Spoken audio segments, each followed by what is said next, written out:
da Escola Brasileira de Química Verde, da ACS Brasil International Chapter e da ACS UFRJ Student Chapter, e apresentarem as suas instituições e grupos e considerações sobre o tema do evento.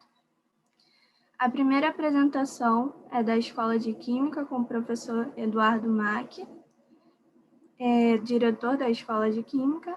A apresentação 2 conta com a professora Tatiana Félix, da Escola de Química. A apresentação 3 conta com o professor Igor Jurberg, da ACS Brasil International, do Instituto de Química da Unicamp. E a apresentação 4 conta com Silmara Furtado, doutoranda em Engenharia de Processos Químicos e Bioquímicas e presidente do capítulo estudantil. Pode iniciar sua apresentação, professora Tatiana.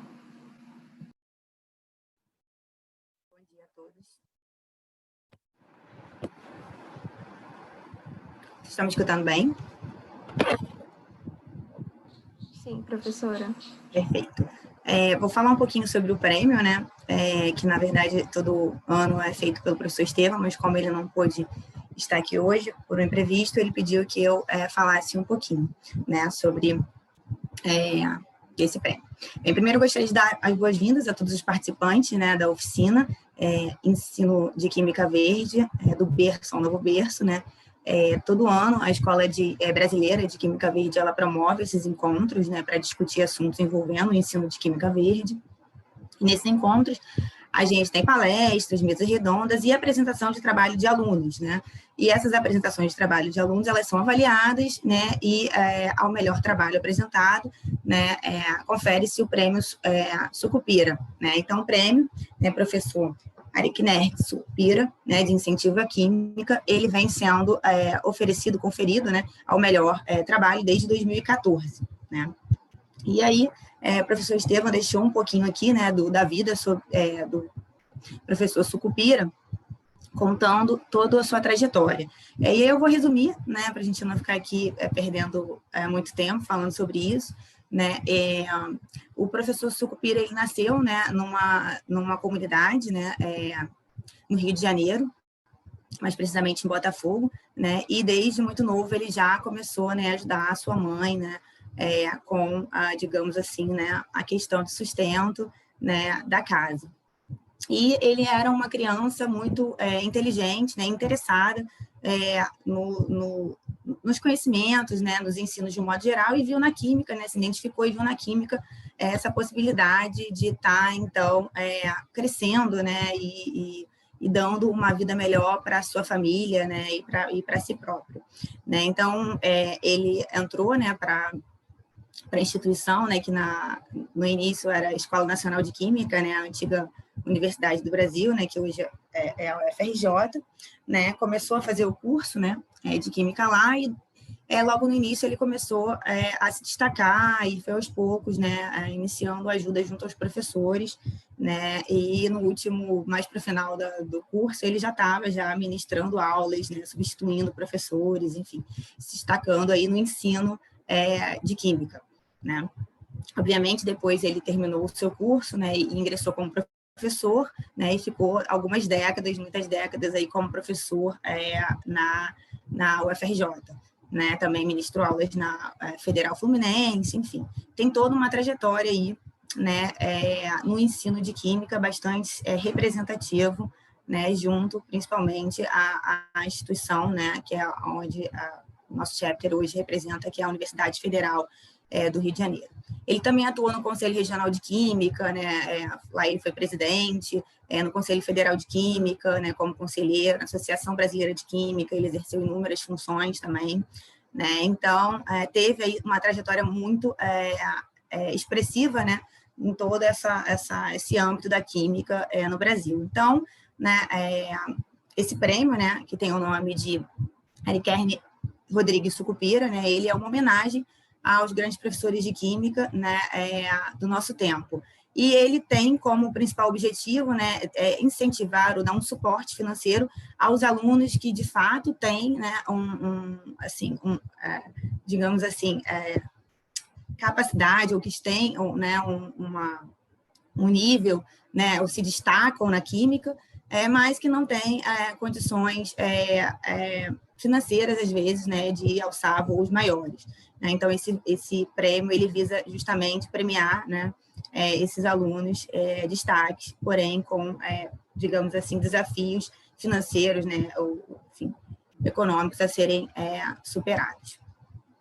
Os trabalhos vão ser apresentados, né, alguns trabalhos que foram pré-selecionados, tanto na categoria aluno quanto na categoria professor, vão ser apresentados às 10h30 da manhã, e em seguida a comissão vai se reunir para escolher, então, qual vai ser o prêmio, qual vai ser o trabalho premiado, tanto na categoria aluno quanto na categoria professor.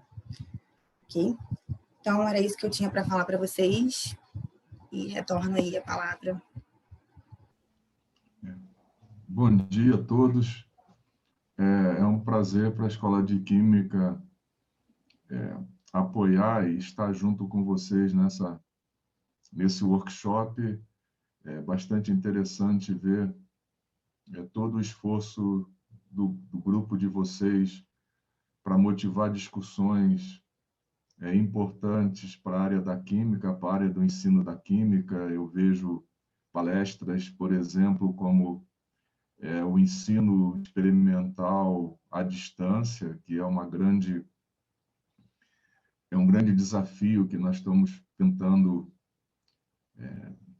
ultrapassar e resolver da melhor forma possível, mantendo a segurança de todos. Então, eu, em nome da direção da Escola de Química, gostaria de dar as boas-vindas a todos os presentes no workshop e desejar que vocês tenham um bom dia de trabalho. Tá, bom, agora é a vez do... Então, bom dia a todos. Meu nome é Igor Jurber.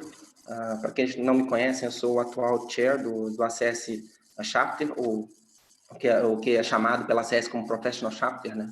E, bom, eu queria, antes de tudo, agradecer pelo convite, né? É um prazer estar aqui, interagindo com a ACS Chapter da UFRJ e também com a Escola de Química, onde eu mesmo estudei na Escola de Química em 2002, tá? Antes de continuar meus estudos na França. Eu queria só brevemente comentar um pouco do Chapter. Eu não acredito que todos conheçam um pouco da história do ACS Brasil Chapter, o Professional Chapter, né? O Chapter ele se iniciou a partir dos primeiros contatos em 2014, com a grande participação e colaboração do professor Peter Seidel, né? Que está aqui e é um amigo nosso, um contato nosso. E aí, desde o primeiro contato do Peter Seidel com a ACS, se desenvolveram movimentos para iniciar o Professional Chapter aqui no Brasil. Mas o Chapter acabou sendo fundado só em 2016, pela professora Cátia Ornelas, que junto com outros membros, né? Os outros membros da época eram o Dr. Silvio Cunha, da Embrapa, o professor Cláudio Mota, também da Escola de Química, né? Eu acho que a gente também deve nosso muito obrigado ao professor Cláudio Mota, também como Silvio Cunha, Cátia Ornelas, e eu, na época, entrei um pouco mais tarde como secretário, tá? E depois tiveram algumas outras gestões posteriores, e atualmente eu acabei assumindo como chair. Então, o Chapter é relativamente novo.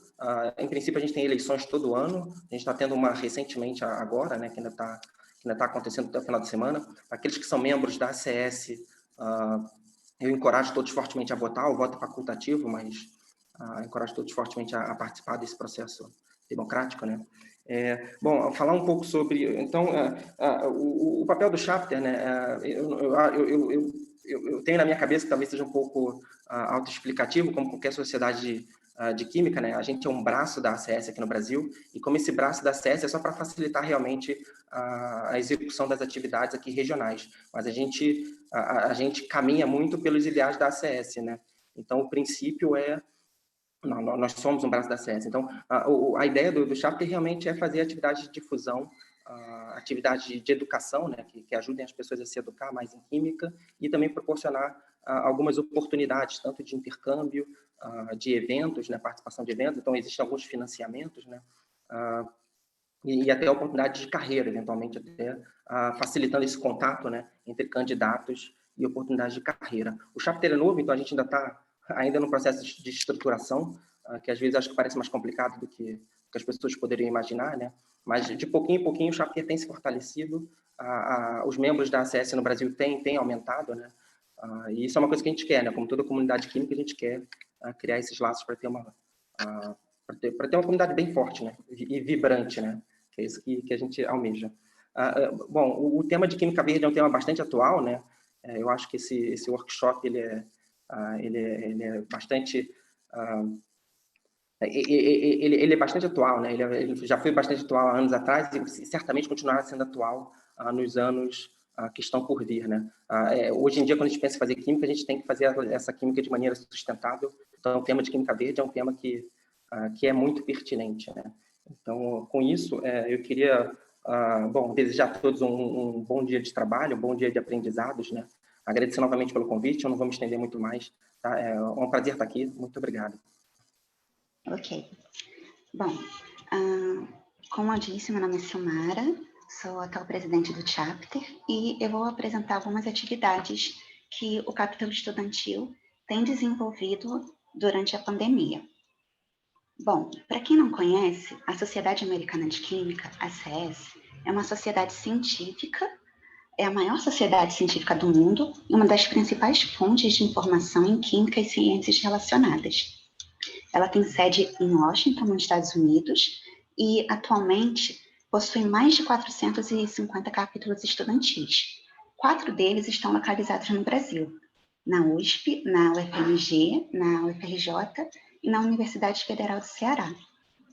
O grupo da UFRJ foi criado em 2017, tem base na Escola de Química e as suas atividades são voltadas para a divulgação da Química Verde. A formação atual tem 11 integrantes, 7 alunos de graduação e pós-graduação dos cursos de Química, Engenharia Química e Química Industrial, e 4 professoras externas ao UFRJ, do Cefet, do IFRJ e do Colégio Pedro II. As nossas atividades pré-pandemia eram basicamente presenciais. Nós realizávamos oficinas experimentais e dinâmicas com alunos dos ensinos fundamental, médio e superior, e também realizamos um workshop em 2018 e um simpósio sobre Química Verde, na Escola de Química da UFRJ. Agora eu vou compartilhar algumas fotos dos eventos que nós realizamos entre o ano passado, 2019, e início desse ano, antes da pandemia. Bom, em maio do ano passado, nós auxiliamos na organização de um simpósio internacional sobre Química Verde, o GBC2, na Escola de Química da UFRJ, onde foram apresentadas palestras e trabalhos acadêmicos sobre Química Verde.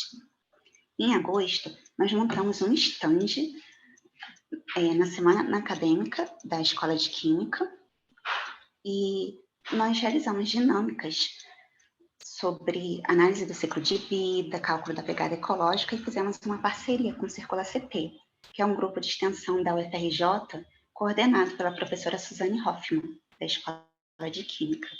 E nós realizamos uma atividade sobre identificação de plásticos que podem ser reciclados e alguns processos convencionais de reciclagem. Em outubro, nós participamos da Semana Nacional de Ciência e Tecnologia na UFRJ e realizamos experimentos com aplicações de alguns princípios da Química Verde com e para alunos dos ensinos fundamental e médio de escolas públicas da cidade do Rio de Janeiro. E em março desse ano, nós realizamos o nosso último evento, que foi uma participação na recepção de calouros da Escola de Química. Nós apresentamos o nosso capítulo estudantil, as atividades que nós desenvolvemos desde 2017, e nessa recepção, alguns alunos de graduação de outros períodos, né, assistiram à nossa palestra, se interessaram pelas nossas atividades e hoje são integrantes do grupo. Durante a pandemia, nós tivemos que nos reestruturar, porque, como eu disse, as nossas atividades eram essencialmente presenciais. Na verdade, o grupo enxergou a pandemia como um momento oportuno para a gente reestruturar as nossas atividades e também reestruturar o grupo, porque nós viemos conversando sobre isso desde o final do ano passado. Bom, com quanto à reestruturação do grupo, nós atribuímos cargos a todos os integrantes do chapter, porque era algo que não acontecia nas outras formações e é importante para aumentar o engajamento de todos os participantes.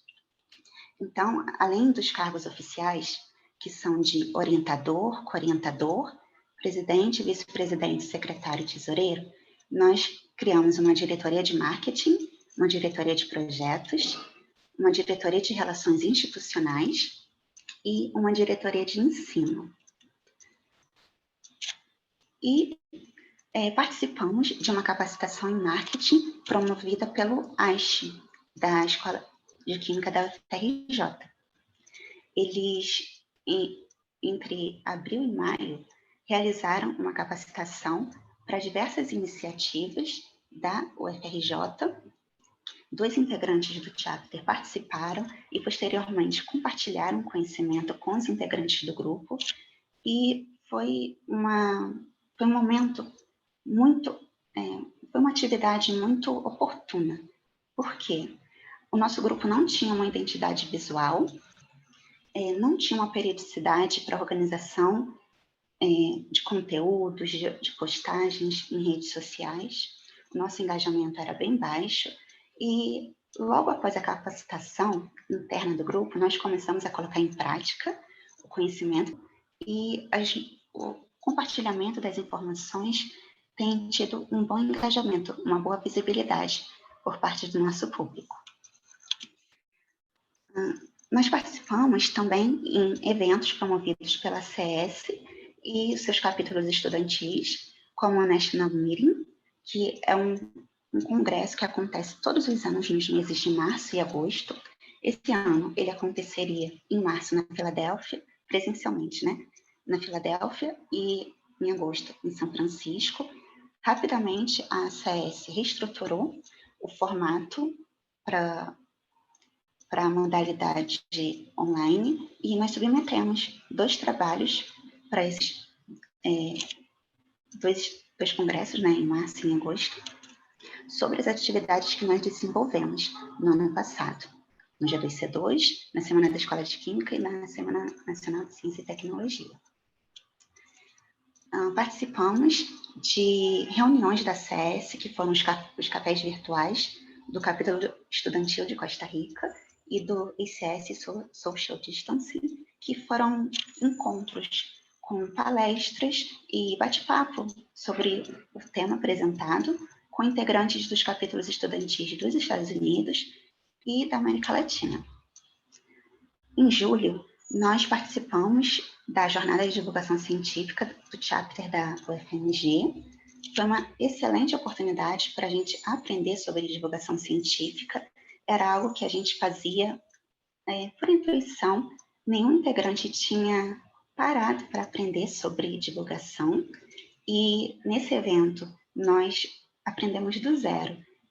E nós recebemos informação como estruturar eventos de divulgação científica, opções online e presenciais. E nós, desde então, nós estamos tentando aplicar o que aprendemos nessa jornada de divulgação. Em setembro, o chapter da Federal do Ceará convidou todos os capítulos estudantis, os 4 capítulos estudantis, na verdade, para debaterem sobre a divulgação científica em tempos de crise sanitária. Foi um excelente momento para a gente compartilhar as nossas limitações durante esse período, os desafios que a gente tem encontrado e quais soluções, quais alternativas nós estamos tentando colocar em prática para dar continuidade ao nosso trabalho. Em junho desse ano, nós iniciamos a nossa série de webinars sobre Química Verde e temas correlatos.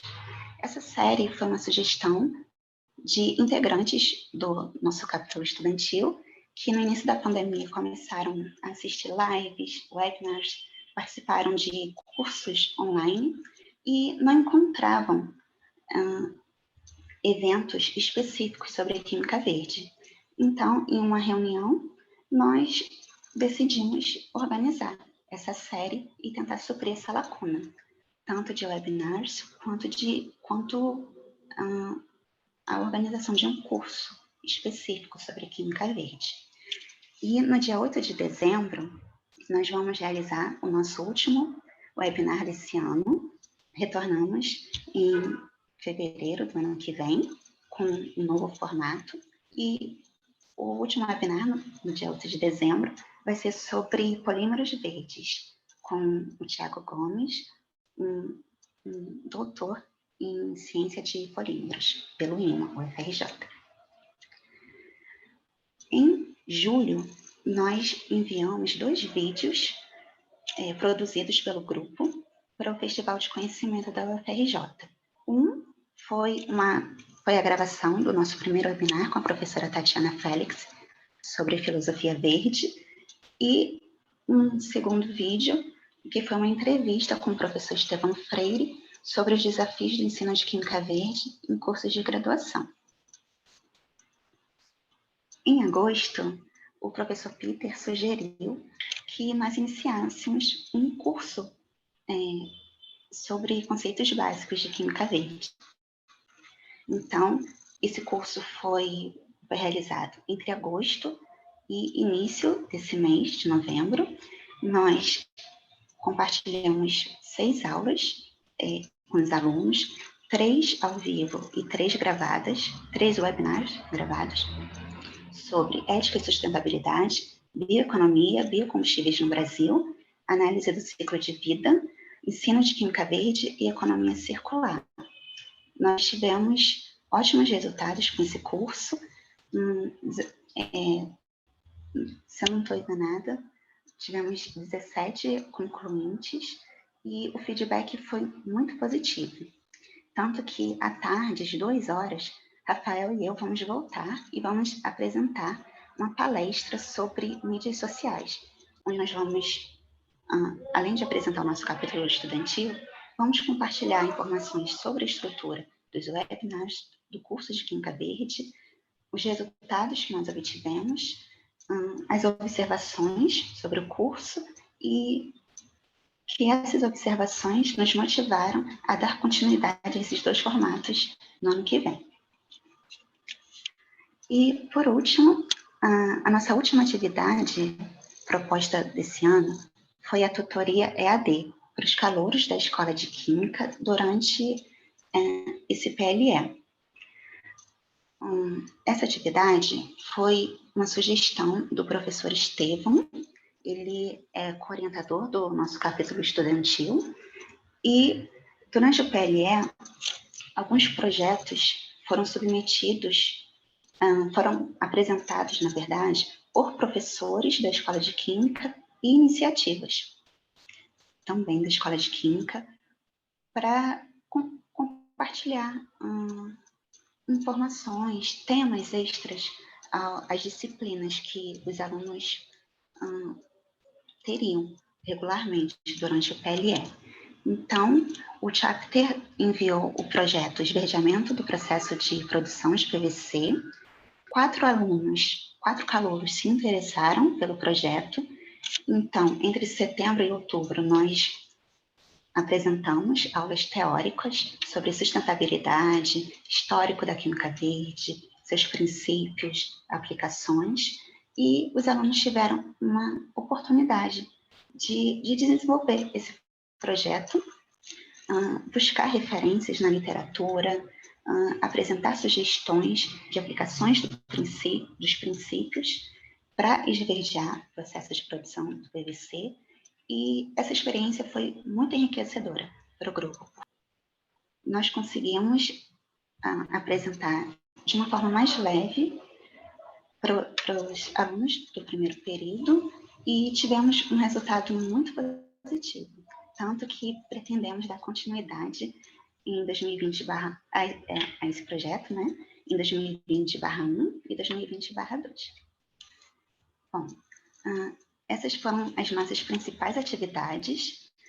Esses são os contatos do nosso capítulo estudantil, para vocês conhecerem mais das nossas atividades, das nossas redes sociais. E muito obrigada pela atenção. Convidamos agora a Érica Crisma para apresentar a palestra Ensino Experimental à Distância. Muito bem-vinda, professora. Pode começar sua apresentação. Bom, para quem não me conhece, né, bom dia.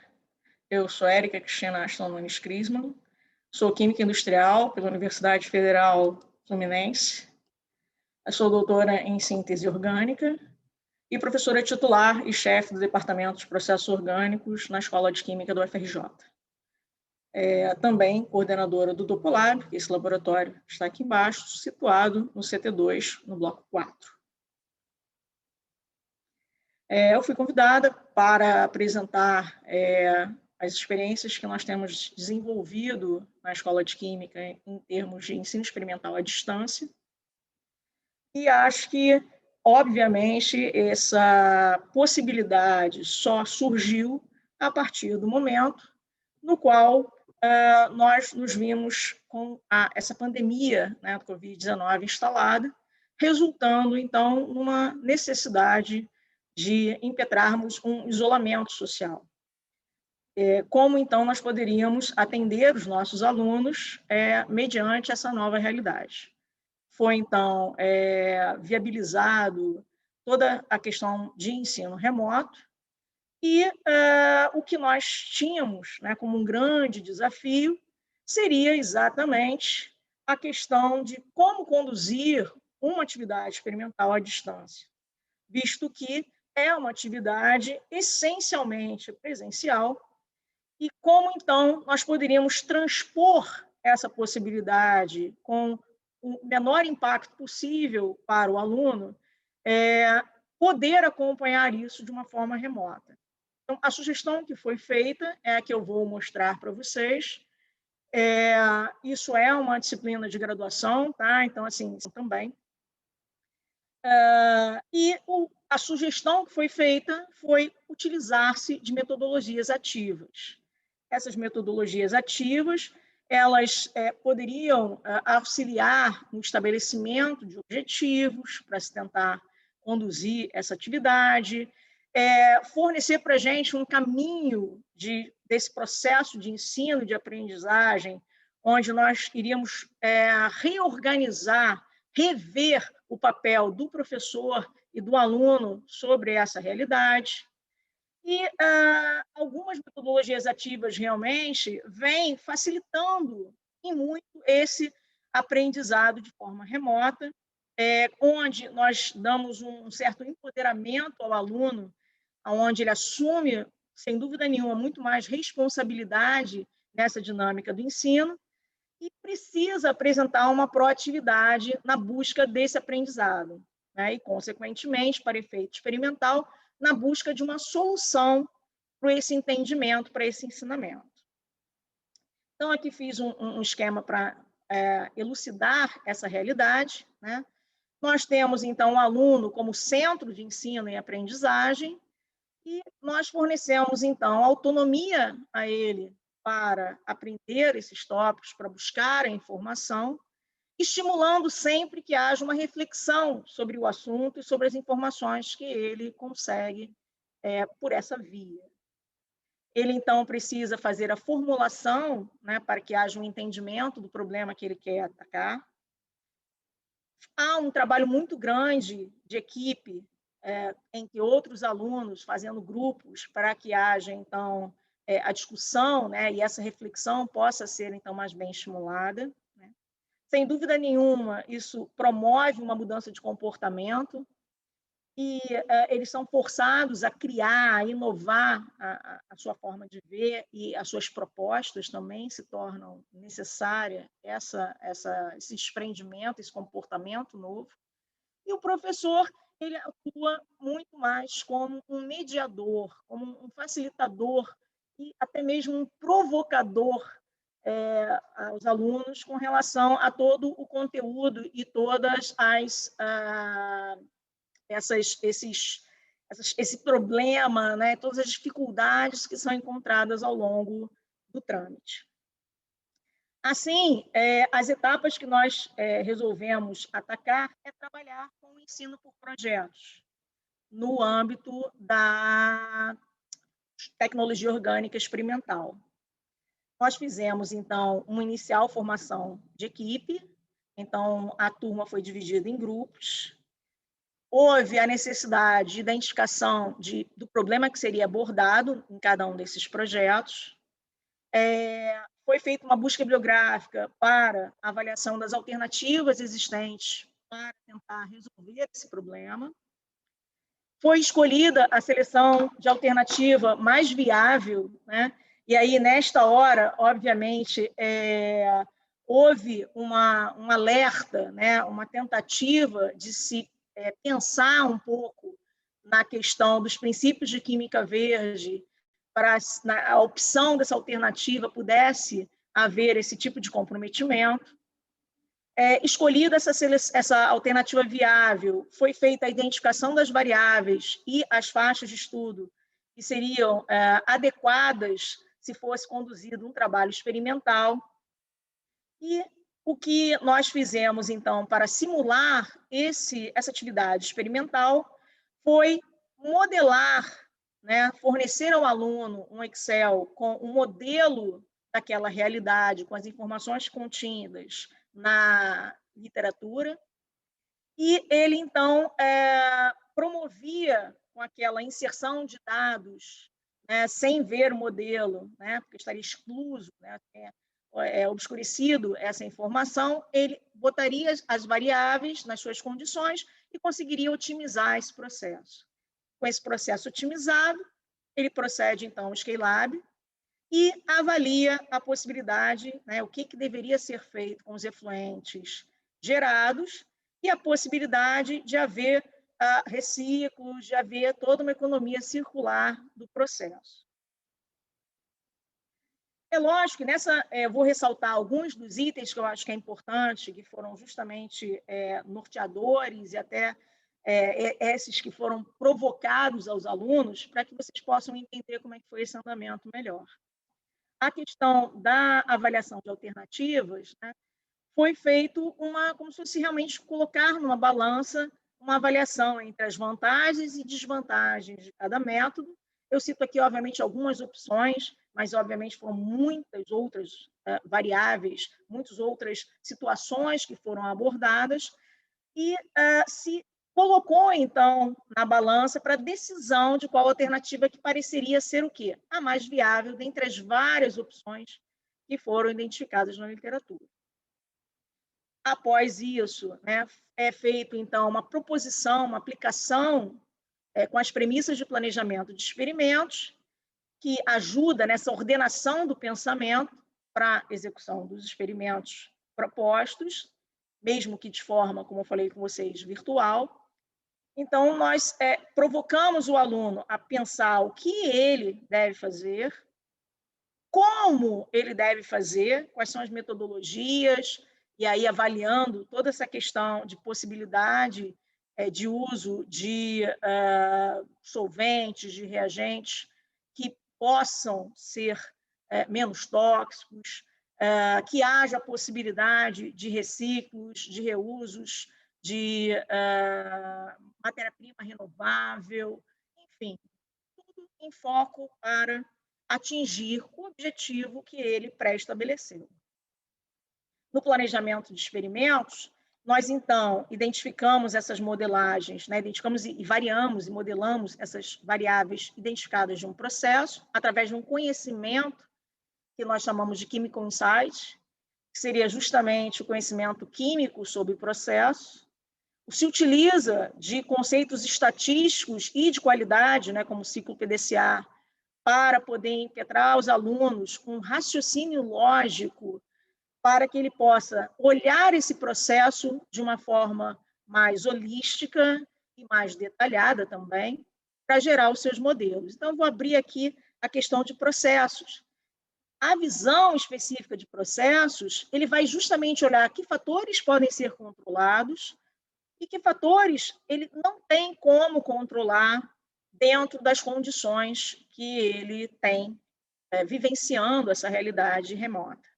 Então, com isso, ele avalia, por exemplo, tipos de matérias-primas utilizadas, a identificação de qual solvente, se existe solvente ou não no processo, qual a quantidade desse solvente, o impacto dessa quantidade nos resultados, nas respostas que eu quero avaliar, a existência ou não de um catalisador, se esse catalisador é passível de reciclagem ou não, e como é feita esse processo de reciclagem, como é o tipo de reator, as condições de controle impetradas, se eu preciso de alguma forma, de uma condição muito restritiva, que vai fazer com que a minha unidade industrial tenha um certo risco, né, um certo grau de perigo, ou se eu posso simplificar os meus processos para torná-la com um risco menor para a empresa que venha, por acaso, a desenvolver esse processo. Lembre-se sempre que essa disciplina, especificamente, os alunos produzem, então, um projeto e fazem, né, o Scale-Lab, prevendo uma possibilidade de uso numa unidade industrial. Assim, então, como é que eu forneço essa possibilidade deles modelarem esse processo, já que eles não estão dentro do laboratório, né, conduzindo, executando esses experimentos previstos na metodologia experimental descrita? Então, o que nós fazemos fornecemos um simulador no Excel, aonde as diferentes variáveis, né, ele pode colocar os valores que ele quiser aqui em cima, obviamente, do entendimento que ele fez da literatura, dos levantamentos e das decisões que ele tomou sobre as faixas a serem estudadas. E nessa parte aqui que eu coloquei as respostas, né, que pode ter mais de uma resposta, obviamente, para avaliar, ele teria uma caixinha, então, simplesmente que daria um modelo escondido, né, que ao inserir aqui os valores, aparece, então, efetivamente, o valor esperado, né, por esse modelo criado, de cada uma das diferentes respostas. E aí, o que ele precisa fazer agora é uma análise crítica desses resultados. Tem coerência, não tem coerência? E como que essas minhas variáveis, então, influenciam nessa resposta, certo? E para ajudar, e não dizer assim, mas os alunos, então, eles não enxergam nada, não visualizam absolutamente nada em relação à questão experimental? Não, nós temos também uma abordagem. Que abordagem foi essa? Foi mostrar experiências através de vídeos do YouTube. Então, aqui eu tirei algumas fotos só, mas eu vou mostrar um videozinho curto para vocês. E nós mostramos, então, as técnicas desses vídeos, em termos de técnicas e cuidados que foram tomados em relação à parte experimental, o que eles deveriam obter, como eles deveriam proceder, né? Então, eles conseguem visualizar os cuidados, as coisas que, de uma certa forma, são positivas, né, que ele deveria executar aquela tarefa, por exemplo, dentro da capela, que ela deveria usar os EPIs corretos. Vocês observem que a pessoa está com luvas, está com jaleco, está com cabelo fechado, está com cabelo preso, né? Mas, por outro lado, a gente também pontua as coisas que estão ruins. Se vocês olharem aqui, dando um zoom, vocês vão ver que o balão não se encontra, né, com nenhum tipo de... não se encontra fixo, né? Uma garra no seu suporte, ele está completamente solto, que pode gerar algum tipo de incidente no laboratório, não é adequado. Então, nós aproveitamos desses vídeos disponíveis já no YouTube para, então, também nortear os alunos ao que eles poderiam vivenciar dentro da sua atividade experimental. E aproveitamos essa situação, já que faz parte do Scale-Lab, né, também nos utilizamos de vídeos do YouTube para visualizar como seria, então, essa possibilidade de uma planta piloto, né? Então, aqui nós temos um reator de 20 litros de vidro, e eu vou estar mostrando para vocês exatamente esse vídeo, no qual vocês conseguem perceber os esclarecimentos que são fornecidos no vídeo em si, pela pessoa, mostrando as potencialidades do uso desse reator. Ver se vai dar certinho. Eu acho só. Poxa, deixa eu... Não sei se eu não vou conseguir, acho que, mostrar aqui.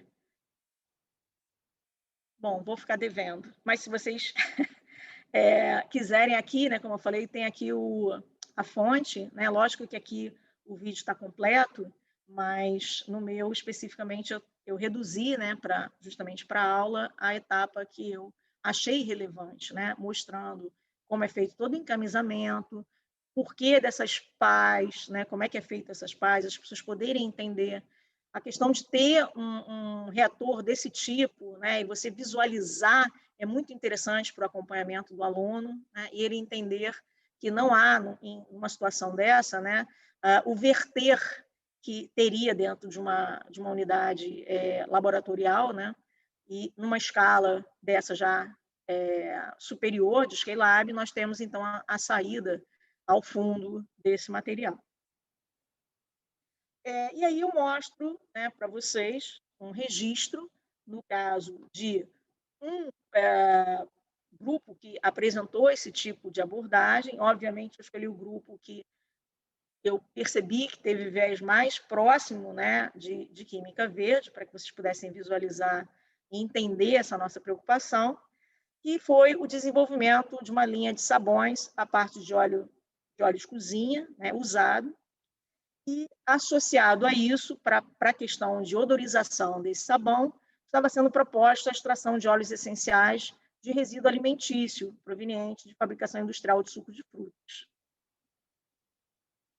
Aqui, então, vocês visualizam a proposta da unidade industrial que foi feita, né? É lógico que o relatório contemplou todas as etapas que eu havia citado anteriormente e culminou, né, essa proposta de uma unidade industrial, na qual vocês observam que há toda a questão dos resíduos de fruta, da preparação inicial por trituração desse material, né?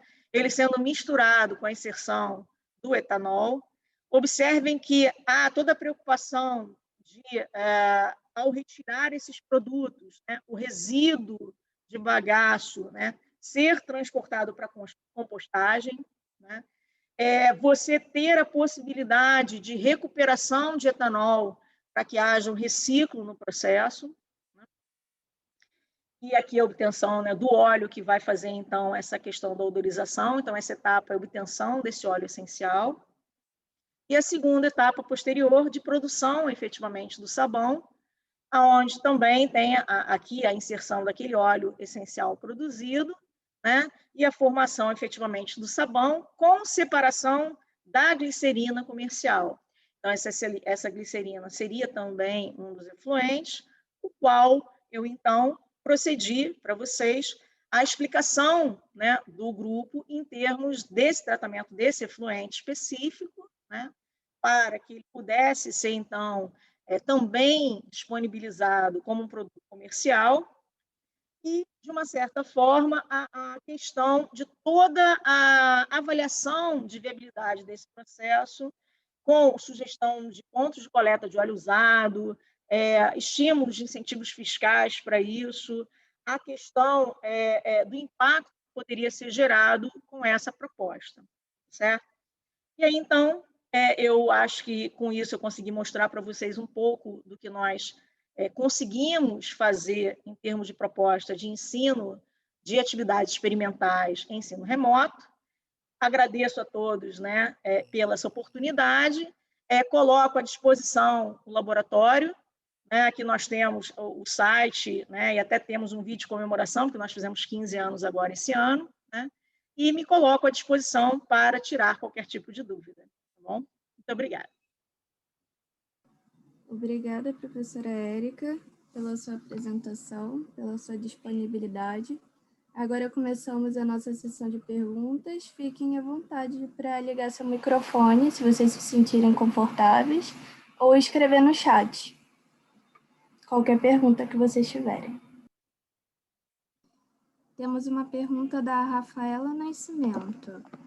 Ela perguntou assim: houve, portanto, um impacto positivo em relação ao ensino à distância?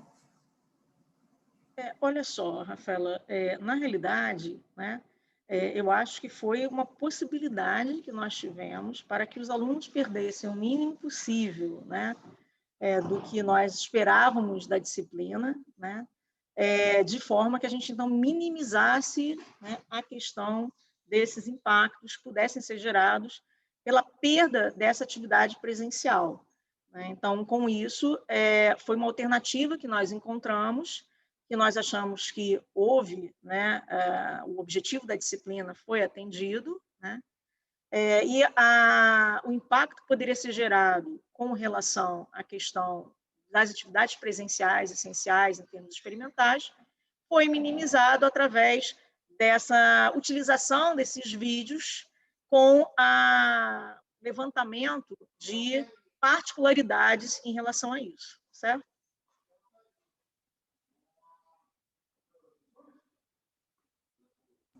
Sim, com relação ao coronavírus, é ótimo, é óbvio que houve um impacto, né? Mas nós achamos que, pelo menos, foi uma oportunidade que nós tivemos para, efetivamente, não deixar os alunos sem essas disciplinas experimentais. Existem agora algumas opções, tá, que estão surgindo de alguns simuladores 3D, né? E a parte de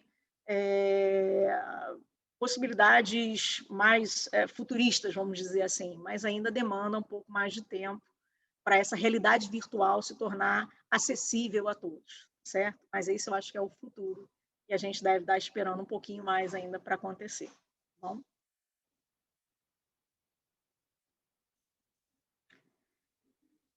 Acho que precisa de mais alguma... Você conseguiu entender, Rafaela? Bom, Oi, então, professora Érica. Mais uma vez a vocês aí a oportunidade, tá bom? Que precisarem, estou te Professora Érica, uma última pergunta. Eu achei muito interessante a proposta, mas a minha questão é mais em relação ao Brasil, né? Um país que tem as suas limitações e o ensino à distância também já tem as suas próprias limitações. Então, a minha dúvida é em relação, por exemplo, aos alunos que não têm internet ou não têm um bom computador, enfim, como é que fica o ensino não presencial, né, nesse tipo de situação? Que alternativas para contornar isso poderiam existir? A UFRJ, ela abriu, né, um edital e cedeu, né, acesso, né, disponibilizou também recursos para aquisição de mídias, né, de computadores, para que os alunos pudessem assistir, e está também avaliando a viabilidade de fornecer um espaço para que esses alunos possam ter esse acesso. Então, quer dizer, alunos que tenham dificuldade poderem fazer essa atividade dentro do campus, né, ou em outro tipo de oportunidade. Houve até uma sugestão de uso de igrejas, né, de locais próximos que pudessem haver algum tipo de apoio para que os alunos que não têm condição, dentro dos seus lares, de acompanhar essas atividades, que pudessem, então, ter um lugar que tivesse, obviamente,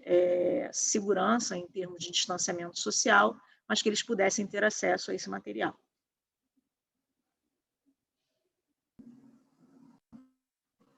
Acredito que agora ninguém mais tem nenhuma pergunta. Obrigada, professora. Obrigada a vocês, eu agradeço. Pela apresentação.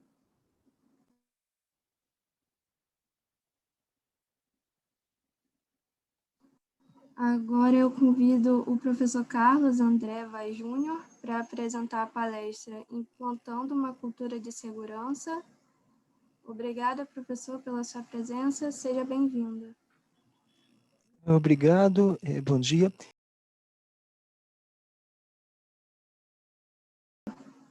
Então, bom dia a todos. Obrigado pelo convite, a toda a organização. Falar um pouquinho sobre esse tema tão amplo, né, da cultura de segurança, muito interessante, inclusive, depois da palestra da Érica, essa relação, né, do ensino presencial, do ensino à distância, das alternativas do ensino à distância. algumas atividades, tanto de aula quanto de pesquisa, a gente não tem como fazer à distância, então a gente precisa entender um pouquinho dessa questão sobre segurança do laboratório no retorno, são 2 desafios, né? O retorno a nível de segurança contra a Covid, contra essa questão da pandemia, e o retorno com a questão da segurança tradicional já de laboratório, do risco químico, do risco físico, do risco biológico, os laboratórios aí que mexem com materiais biológicos. Então, falar um pouquinho sobre cultura de segurança, né? Ontem eu recebi uma imagem muito interessante. Essa imagem mostra, chega a ser divertida, né? Você imagina você estar estudando num país europeu, né? Na França, e você pela primeira vez tem contato com alarmes de incêndio, né? Não é uma cultura brasileira a gente dispor de alarmes de incêndio nas residências, nos prédios residenciais. A gente mantém esse tipo de equipamento muito mais para empresas, shoppings, indústrias. Então, como funciona isso na cabeça de uma pessoa que está exposta a uma situação nova, quer dizer, um alarme de incêndio, muitas vezes tocando às 2, 3 da manhã, numa temperatura que você muitas vezes também não tem muita simpatia, tipo, pode estar próxima de 0 ou abaixo de 0 já nessa época, e você ali estudando, talvez uma prova amanhã, numa língua estrangeira, um alarme toca, e aí você fica naquela, eu levo isso a sério ou não? Por que a dúvida? Porque você já tem esse alarme tocando toda semana e nunca é nada, né? É sempre aquele falso positivo, que acontece habitualmente, especialmente em áreas assim que tem pessoas, estudantes, né, de outros países, porque eles estão tendo o primeiro contato, chega a ser engraçado, né, eles estão tendo o primeiro contato aí com cozinha, com as técnicas de cozinhar suas próprias refeições sozinhos, né, e aí a tendência de gerar um alarme na cozinha é muito alta, né, queimar uma comida, enfim, pode gerar um falso positivo e aí dá essa confusão toda, e aí você fica realmente na dúvida se você vai seguir a regra do prédio, né, que é abandono da edificação, ou se você vai ficar ali e bancar, porque afinal toda hora apita esse negócio e nunca é nada mesmo, então agora eu vou continuar por aqui, enfim. Então, isso é uma questão muito divertida a nível de cultura, porque mostra essa diferença cultural e mostra esse problema também, que também não é só culpa, né? Não estou dizendo, é culpa do aluno. Não, não é culpa do aluno. Você tem um sistema talvez muito sensível e que está dando muito alarme e que você acaba cansando nisso. Então, tem todo um desafio aí na área de segurança, aí trazendo para a segurança do laboratório, um desafio da segurança que não pode atrapalhar na sua performance. Né? Esse é um ponto aí que a gente precisa entender, né? A segurança não pode atrapalhar o desempenho profissional, não pode atrapalhar a nossa pesquisa. A segurança deve complementar a pesquisa, deve ser um meio da gente conseguir manter a pesquisa sustentável, adequada, durante muitos anos, e não uma forma de burocratizar a pesquisa ou impedir que ela aconteça. Não deve ser isso, né? A segurança não deve ser um entrave à pesquisa. Então, vamos falar um pouquinho sobre os diferentes níveis culturais de segurança que uma organização pode ter, e cada um pensa na sua próprio laboratório, no seu próprio meio, né, quase doméstico, né? Aqueles que têm oportunidade já de gerenciar um laboratório, gerenciar pesquisas a nível mais mestrado, doutorado, já podem ir refletindo sobre o nível de cultura. Então, vamos falar um pouquinho, é claro que é uma apresentação rápida sobre o tema, vou falar um pouquinho aí sobre cada um dos 4 níveis de cultura de segurança. A separação dos níveis de cultura de segurança depende muito do autor, tá? Essa é apenas uma proposta, existem várias propostas, isso não é tão importante agora, quer dizer, a ideia aqui não é fazer uma revisão bibliográfica sobre o tema, é mais que vocês tenham uma ferramenta viável, de utilização fácil, para a gente entender o nível de segurança que nós temos, e entender o que fazer, né? Não existe cultura de segurança boa ou ruim, não existe uma organização que não tenha cultura de segurança, toda organização tem uma cultura de segurança. Ela pode não ser tão completa quanto você gostaria, ela pode não ser tão boa, né, no sentido uma performance tão adequada quanto você gostaria ou quanto você vê em outros lugares, mas você tem que entender o contexto histórico e o contexto local que a gente está instalado. Então não adianta muito você chegar e comparar, dizer, no meu estágio, na minha empresa ou em outro país, a cultura de segurança funcionava de uma outra forma e aqui é assim e eu não gosto disso. Você tem que entender como que aquela outra empresa onde você está fazendo estágio, onde você trabalhou, enfim, como que ela chegou naquele momento, né? Às vezes você está comparando, isso é muito injusto. Você pega indústrias químicas que existem há décadas, ou mais de um século de existência, e aí você quer comparar com a sua organização que começou a discutir esse tema há 2, 3, 4 anos. A indústria química, em geral, começou a discutir segurança pesada, década de 80, década de 90, já se fazia muita coisa em segurança, né? Década de 80 já é pior e antes disso já é bem mais fraco, mas enfim. Então você não vai conseguir em 2020 ganhar esses anos aí de 1990, 2000, 2010, você não vai conseguir ganhar isso em um ano, não vai conseguir ganhar isso em 6 meses só porque você quer, só porque você acha que é importante. É importante sim, mas você não vai conseguir pular essas etapas, tá? Não importa qual seja a sua organização, você não vai conseguir pular essas etapas. Então, é um trabalho mesmo, é lento, mas que, como qualquer formação de cultura, né, ela é uma formação lenta, ela não é na base da agressividade, da violência, do pé na porta, da interdição, não é assim que funciona a cultura de segurança, a gente já vai entender por quê, né? Então, vamos lá. O primeiro nível de cultura de segurança é o instinto natural, né? É aquilo que todo ser humano já tem, quase por instinto mesmo, né? Que é aquela situação de que você tem um calouro, né? Nos cursos, lá no primeiro, segundo período, ele vai para um laboratório de química geral e ele tem contato, por exemplo, aí com um ácido sulfúrico fumegante, por exemplo, e aí ele tem aquele receio, né? Não, eu quero usar uma luva, eu coloquei aqui o nariz próximo na hora que eu abri o vidro e eu senti aquela baforada de vapor, de ácido no meu nariz, na minha boca, nos meus olhos, isso me incomoda, isso me preocupa, eu tenho aquele medo natural de um garoto de 17, 18 anos que já viu acidentes químicos aí pela televisão, né? Mesmo que ele não tenha feito escola técnica, mesmo que não tenha formação em química, ele já ouviu falar de acidentes químicos, já ouviu aquele medo da química, né? E aí, por medo, ele acaba adotando algumas medidas de segurança para ele, que ele ache importante, né? Isso é importante, porque aí você tem uma cultura de segurança natural. Ele não segue nenhum tipo de procedimento, ele não segue nenhum tipo de regra, ele não segue nenhum tipo de avaliação mais formal, ele segue o instinto dele. Isso não funciona para a nossa organização como um todo, né? Isso é aquela forma individual de tratar, e ele pode ser melhor ou pior, às vezes até por sorte, às vezes por mérito, às vezes por interesses anteriores, às vezes por covardia, né, por que não? E ele tem muito medo daquilo, ele começa a estudar aquilo, ele começa a agir de forma mais adequada. Às vezes o outro tem excesso de coragem, né, e isso não é bom, e aí ele se mete em confusões exatamente por causa desse excesso de coragem. Mas o que falta aqui? Falta algo, falta uma regra, falta um procedimento, falta algo padronizado, algo estudado. E isso você não vai ter nesse primeiro momento de cultura de segurança, né? Nesse momento natural da cultura de segurança. Então, esse é o primeiro momento que a gente tem. Então, se você tem um laboratório lá que não tem procedimentos, que não tem regras, preciso usar jaleco? Não sei, se você quiser usar jaleco, usa. Se você quiser usar luva, usa. Se você quiser usar a capela, usa. Se você quiser pipetar com a boca, faça. Não há uma regra, não há um procedimento, não há nada estudado. Esse é o primeiro momento, tá? É o momento da cultura de segurança mais básica de todas. E a nível organizacional, repito, não é uma solução, né? Ela pode ser uma solução para você, indivíduo, né? Você pode adotar eventualmente práticas boas de segurança, mas não é uma forma institucional da gente pensar na segurança do nosso laboratório, do nosso ambiente, né? O segundo nível é o nível dependente. Para você fazer essa transição do primeiro para o segundo, isso é importante, eu gostaria de frisar essas questões de como fazer a transição de um para o outro, porque talvez isso fosse um ponto que vocês possam aproveitar depois na sua vivência profissional, né?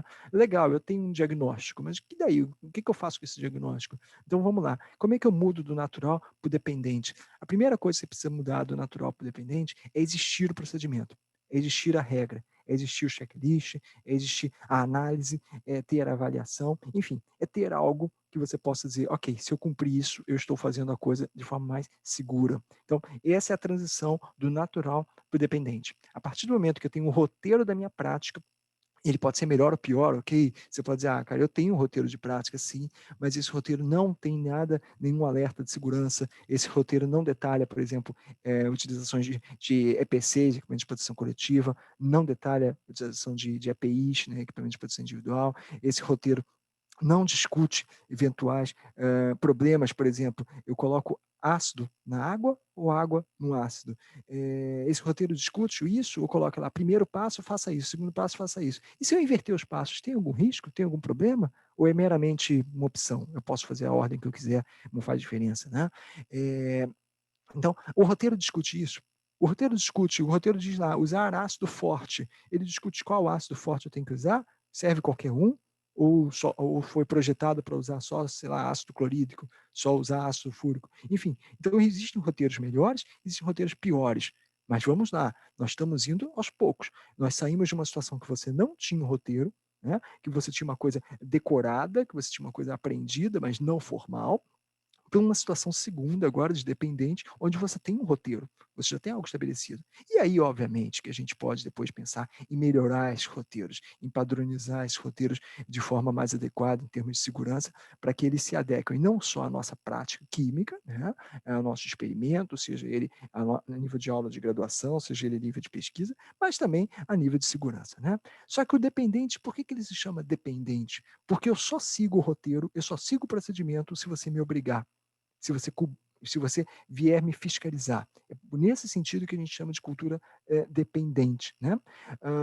O roteiro existe, né? Mas eu não levo ele muito a sério, a não ser que você esteja aqui me fiscalizando. Então é aquela ideia, preciso usar jaleco no laboratório. Tá, cara, mas olha só, a gente está agora em novembro, hoje já está um calor imenso, o laboratório não tem ar-condicionado, e eu não aguento ficar aqui de jaleco, e é só 5 minutinhos, só para pegar um reagente ali, fazer uma coisa rapidinho e tô indo embora. Então não vou colocar jaleco. Né? Então esse é o exemplo da cultura dependente. Se você estiver aqui olhando o laboratório, estiver aqui me fiscalizando, estiver aqui me punindo, que seja, eu vou seguir a regra, eu vou usar o jaleco.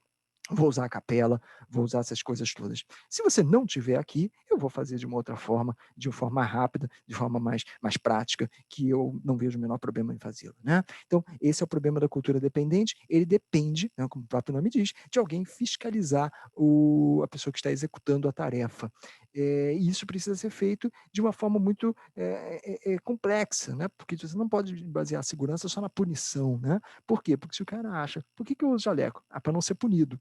Bom, então, se eu vier trabalhar sábado, não tem ninguém para me fiscalizar, eu não vou usar jaleco. Então, o problema é esse, você construiu a regra baseada na punição e não a regra baseada no entendimento de por que a regra existe. Então, esse é um erro muito comum em segurança. Você impõe a regra porque você tem poder, né, hierárquico para impor, mas você não tem o tempo ou a vontade ou a disposição de explicar por que aquela regra existe e chegar a um acordo com as pessoas que vão executar aquela regra. Né? Então você diz, cara, você tem que fazer dessa maneira. Tá, mas por quê? Porque eu estou mandando ou porque as boas práticas mandam. Certo, mas qual o problema de fazer diferente? Né? E às vezes o procedimento realmente é chato mesmo e sem necessidade. Às vezes os procedimentos realmente são burocráticos de forma gratuita. Né? O medo de quem faz o procedimento, se eu não colocar isso aqui, alguém pode eventualmente se machucar, então eu vou colocar isso no papel. E aí você burocratiza tanto o papel, né, burocratiza tanto o sistema, que na prática acaba que ninguém segue. Né? A gente vê muito isso. Tantas regras, e aí você acaba tendo um arcabouço gigantesco de regras e que ninguém na prática segue, e você sabe que se seguir mesmo, vira aquela tipo de greve do tipo operação padrão. Né? Se eu seguir tudo, eu sei que não vai acontecer nada, né? Eu vou burocratizar o sistema, eu vou parar o sistema. Então, conhece aquele movimento, né, de operação padrão, né? Quando você fala, por exemplo, de imigração, né? Eu vou fazer operação padrão, vou checar todos os documentos que eu tenho direito. Está na regra. Tá, mas aí você vai burocratizar e ninguém mais vai conseguir passar naquela fila. Mas é seu direito. Né? Então existe aí o problema do procedimento mal feito. Bom, mas eu preciso que alguém fiscalize, por isso é dependente. Como é que eu passo para o nível seguinte? Independente. No nível independente, eu sigo o procedimento, eu sigo a regra, eu sigo tudo direitinho, independente de você estar aqui comigo ou não. Então, se eu estiver trabalhando lá domingo, 5 da tarde, porque eu estou fechando um experimento, por favor, né, em duplo ou em triplo, nunca sozinho no laboratório, né, porque isso não seria uma má prática, já seria uma regra de ouro violada, né, você está trabalhando sozinho no laboratório, mas enfim, você está lá com a sua equipe, mas hierarquicamente A Érica, por exemplo, professora chefe do laboratório, não está aqui com a gente no domingo às 5 da tarde. Eu estou só com outros alunos de mestrado. Então, ninguém vai me punir se eu não cumprir a regra. Mas eu vou cumprir a regra, porque não importa, eu acredito naquela regra e não importa se você está me fiscalizando ou não, né? Então, é cultura independente. Sabe aquela ideia? Você está em Búzios, no inverno, está chovendo pra caramba, você tem que ir da sua casa até a padaria, vai de carro. Legal, mas eu vou usar cinto de segurança. Legal, mas eu vou colocar seta para virar em qualquer esquina. Cara, mas não tem ninguém na rua, ninguém vai te punir em Búzios no inverno chovendo a beça, porque você está sem cinto de segurança dentro da cidade. Não há essa fiscalização nesse momento. Não importa. Eu acredito naquilo, eu não sei sentar num carro sem colocar cinto de segurança. Não importa. Tá?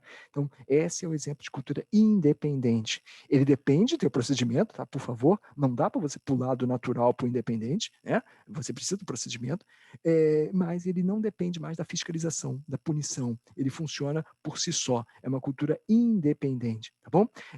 Voltando ao exemplo do carro, né? Muito interessante. Pensa na blitz da lei seca. Aqui no Rio de Janeiro, as blitz da lei seca tiveram um funcionamento muito bom, né? A gente conseguiu reduzir enormemente o número de fatalidades, o número de acidentes, em virtude de baladas, pessoal que sai à noite e bebe e depois volta dirigindo bêbado para casa.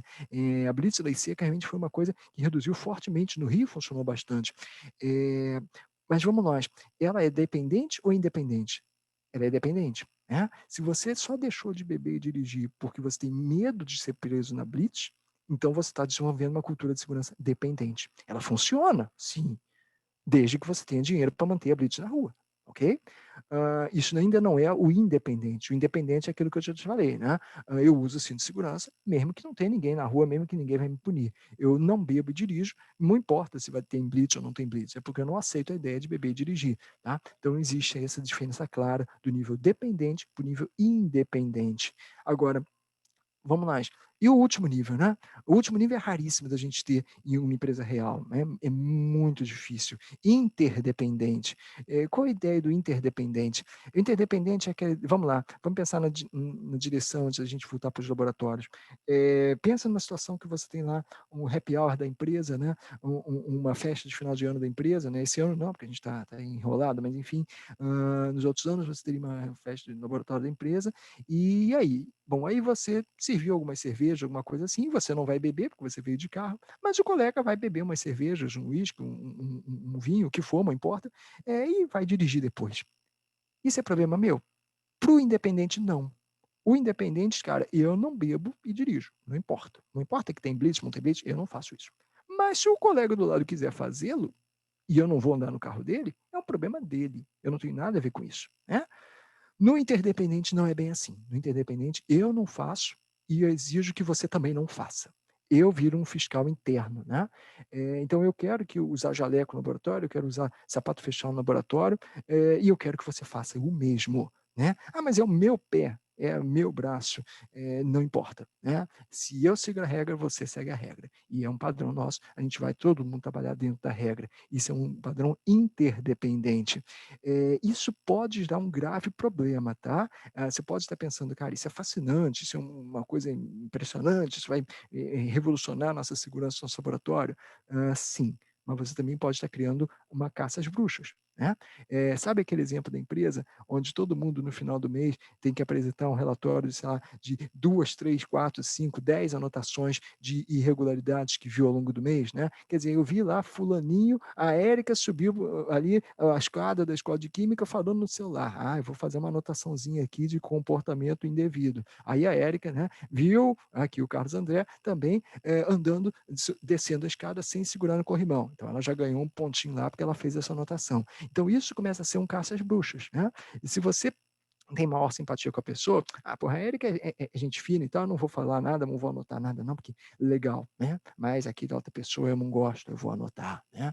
Então, esse problema do interdependente é da caça às bruxas. Eu começo a ser um fiscal e começo a encher a paciência de todo mundo, não em prol da segurança, mas porque eu não gosto da outra pessoa, eu quero lá me implicar, eu quero ganhar pontos com o meu chefe, eu quero mostrar serviço, enfim. Então, esse é um problema do interdependente, tá bom?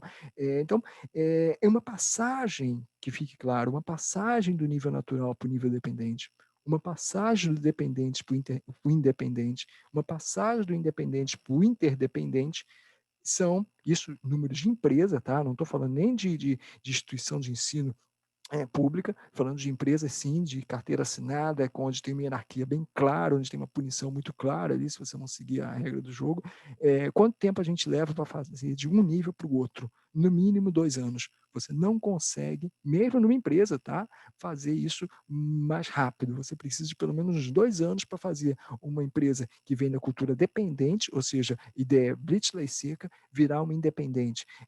Quer dizer, virar a empresa toda não, mas virar a maior parte das pessoas. Isso, existem testes que você pode fazer até com auxílio de psicólogos para ver se o cara está na cultura dependente ou independente, ou interdependente, enfim. Então, para você migrar do dependente para o independente, você precisa aí de mais de 2 anos para fazer essa passagem. Isso eu estou falando, repito, numa empresa comercial, né? Numa empresa química comercial, numa empresa onde ou você segue a regra, ou seu chefe chega lá e faz uma anotação em carteira, e na segunda, na terceira, você é demitido. Né? Eu não estou falando nem num laboratório de ensino e pesquisa, onde a gente lida com o aluno, onde a relação é muito mais tranquila, é muito mais dentro do razoável do que muitas vezes numa empresa privada. Né? Então, não é trivial essa passagem, tá, pessoal? E aí, para fechar essa ideia, né, a gente tem aí que pensar no seguinte: eu vou então procedimentar tudo? Claro que não, né? Porque você vai só burocratizar, encher o laboratório de papel e nada vai funcionar, né? É aquela regra inútil, né? Vamos pensar no seguinte: por exemplo, a gente tem alguns almoxerifados, né, que acumulam, por exemplo, 100 reagentes, né? Porque é uma prática, outra prática, uma tese de doutorado, enfim, a gente tem mais de 100 reagentes. Aí a gente vai seguir, então, a regra, né, e vai obrigar que esse almoxerifado tenha a FISPIC, né, a ficha de informação de segurança de produto químico, de todos os reagentes. Então, você acabou de conseguir um fichário, ou 2 ou 3 fichários, com 100 FISPICs impressas. Para quê? Para nada. Só para dizer que está cumprindo a regra.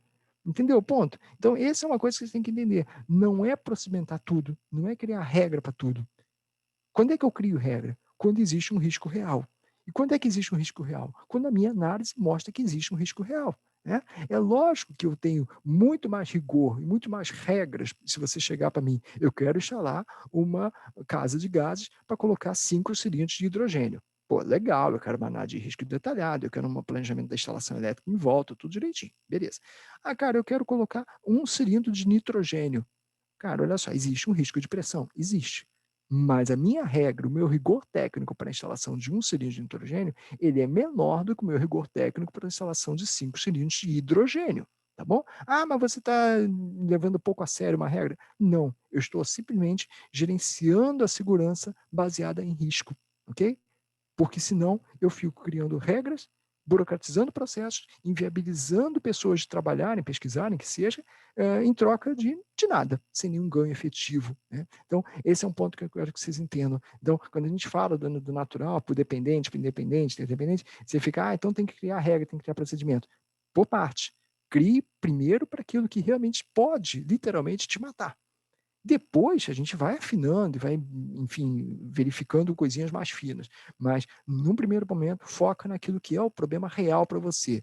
E o problema real para que a gente está discutindo no nível de cultura de segurança é o problema de segurança. Então, analise o risco, pega umas técnicas de análise de risco, faz direitinho, e aí a gente consegue andar de forma adequada, de forma razoável, e não de forma meramente legalista, como eu diria, né? Meramente eu vou cumprir as regras porque elas existem e pronto, né? Não é por aí. A gente precisa pensar um pouquinho mais, refletir sobre isso. Né? Então, mais ou menos era isso, tá? Não quero aqui atrasar vocês. Então, eu fico aí aberto para perguntas, dúvidas, críticas também. Obrigado. Compartilhado, e gostaria de saber se algum participante tem alguma pergunta para fazer ao professor. Quem quiser pode abrir o microfone para conversar, tirar suas dúvidas sobre a apresentação. Fiquem à vontade. Obrigado, Carlos André, pela apresentação, parabéns. Eu queria saber a respeito de uma coisa que você falou logo no início, que sobre controle de incêndio e tudo mais, que as pessoas não acreditam que vai acontecer, né? E quando há um treinamento, isso condiciona, de certa maneira, as pessoas a não acreditarem, vamos dizer, que aquilo é real, que o perigo é real.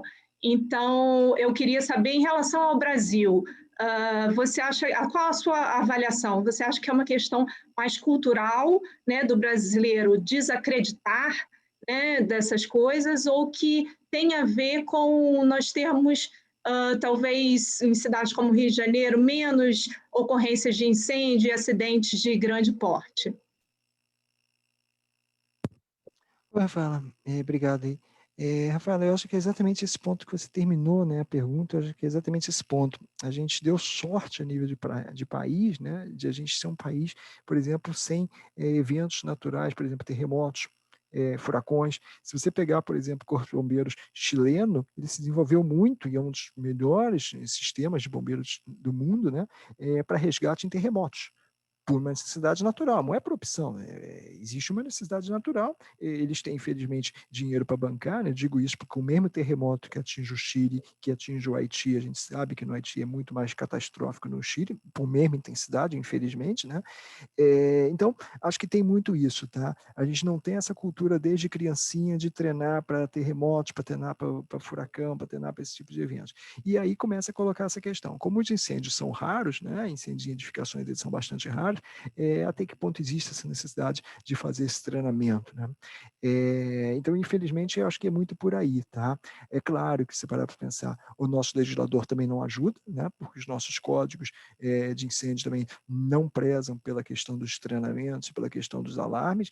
Digo isso, por exemplo, que se você dissesse não precisa ter extintor de incêndio no seu carro, quase ninguém vai ter, né? Então, é muito que a gente consegue que as pessoas tenham ou não tenham, muito em função da lei, infelizmente, né? Então, se você chegasse, vai ter que ter detector de incêndio nas cozinhas, a gente teria detector de incêndio na cozinha, porque já vem pronto lá, não tem como fazer a casa sem isso, enfim, vira mais ou menos uma regra. Não é o caso, né? Não é uma casa. Então, eu acho que é por aí. Eu acho que cada organização tem que pensar, refletir, ou fazer no susto, né? Que acontece também.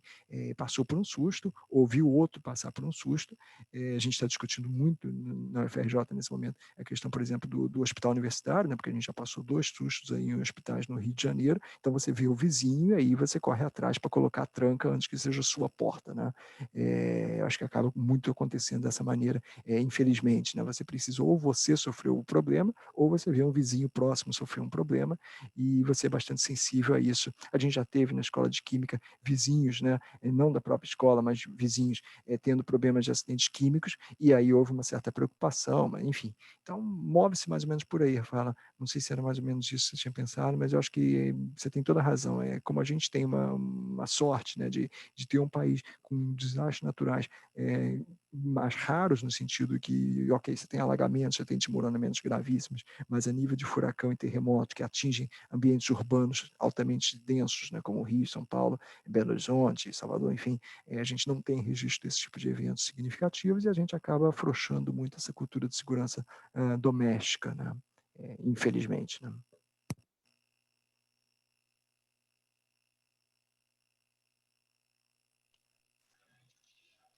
Obrigada, professor. Nós temos uma pergunta no chat, que é a seguinte: você tem encontrado muita dificuldade na retirada de extintores de incêndio por conta do isolamento? Oi, Rosana. Não, assim, hoje a gente vai para a segunda etapa, né? Está em andamento lá, o Francinaldo, que é funcionário da diretoria, está apoiando. Não, eu não tenho esse número final ainda, tá? Eu não tenho esse número final. Isso tem melhorado a cada ano, tem sido muito interessante. As pessoas realmente estão se envolvendo mais com isso, estão se importando mais com isso. Então, acho que o isolamento, é claro que é um desafio novo, mas, por outro lado, é muito bom, né, que o laboratório esteja fechado. A gente parar para pensar, eu prefiro muito mais ter dificuldade de recolher extintores porque o cara está se protegendo em casa, do que chegar no laboratório, o cara está trabalhando com 20 alunos, capacidade completa